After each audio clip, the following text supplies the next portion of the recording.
Good morning, George Peabody School. How you doing this week?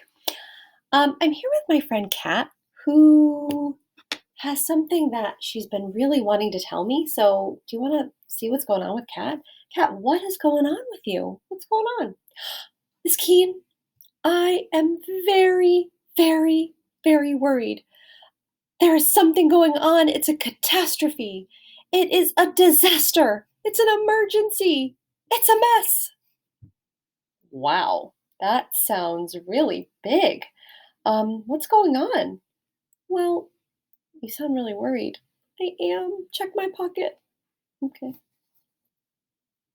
worried. Yeah, you sound worried. What's this big catastrophe, emergency, disaster, mess? Well, I forgot to turn in my homework. You forgot to turn in your homework, Kat? Okay, I know you love being an organized student and you care a lot about your work, but that doesn't seem like such a gigantic problem. Oh, but it is. It really, really is. Well, actually, something I was just thinking about was how we can maybe look at our problems in terms of numbers and give it a number and then we can figure out a solution. Do you want to try that with me? Yes. Yes, yes, yes. Okay, so I'm going to have you sit here for a minute while I show our friends my chart. Love charts. Here we go. So I see yours on here, Kat. I see forgetting homework, but that's down in the small section. So we're going to get to that in a minute. So sit tight. If we think about our problems in terms of the size of them, it helps us to feel maybe less overwhelmed by them.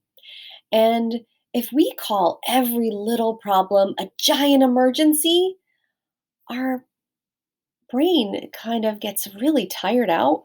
Our family and friends might really start to wonder if we know the difference between a big and a small problem. And they'll be less likely to come running for help if they think that we call everything a gigantic problem. So let's see what a gigantic problem might be, a number five. So that might be like a natural disaster, things that are out of your control, maybe wildfires or hurricanes or floods, things in the immediate, right? Things that are happening right now. I put global pandemic there because, as you know, this is a huge deal, this coronavirus. But it's also something that a lot of people are working on fixing. We have figured out a lot of ways to still survive. Um, but it is a really big deal. So I put it down in big too.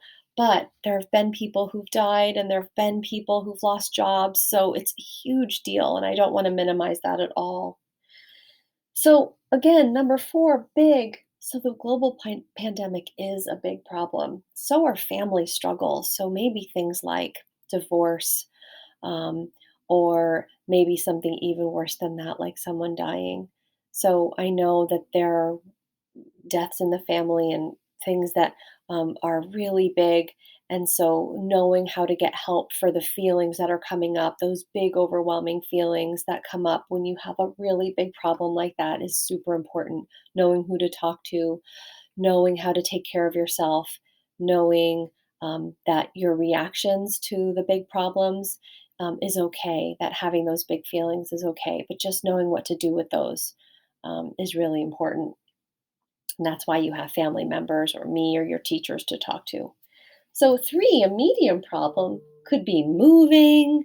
Now, depending on why you're moving, maybe it feels like a bigger problem, right? But maybe you're moving across town or just to a different home or a different apartment. And, the problem in this case might be I'm going to miss my neighbor. Who am I going to live next to? Oh, I have to do all this packing and still do school. So, that could feel like a medium problem. Maybe an argument with a friend or family member. Luckily, we have tools to solve problems when we have an argument with a friend or we're not getting along. So we can be empathetic. We can imagine how the other person feels. We can say, I'm sorry, and do a really sincere apology if we have done something to harm another person. Um, and then number two, small problems. Cat, do you see that this is where your problem is on my chart? Now, your chart is going to look different than mine. This is how I'm seeing these numbers and these problems.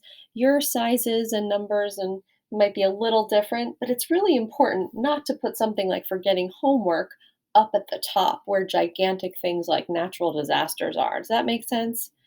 Yes. Don't feel bad about it, Kat. It's okay. We're just talking about this now. We're just learning about the size of problems. But, Kat, if you forget your homework, what can you do? Hmm.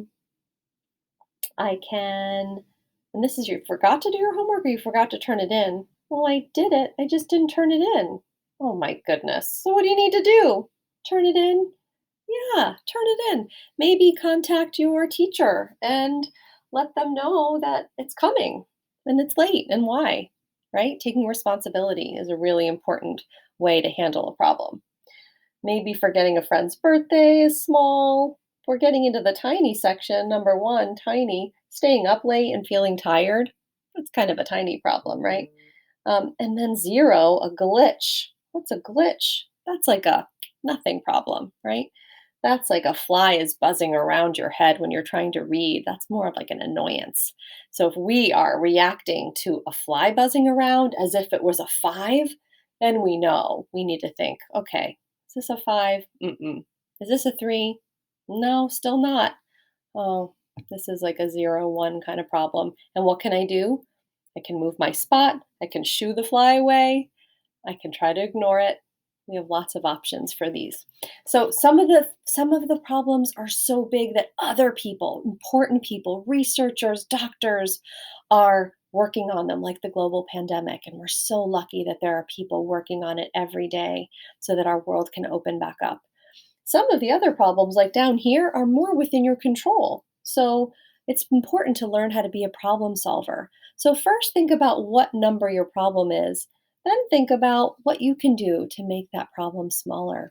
We all have problems, but learning how to make it smaller, learning what size problem it is a really important skill so that we don't get in the habit of making our teeny tiny problems gigantic because that can make us worry and that can make us, the people around us, worry about us, right? That makes sense, Kat? Absolutely. I gotta go. I have to go turn in my homework now. Good job, Kat. Hi, Paw.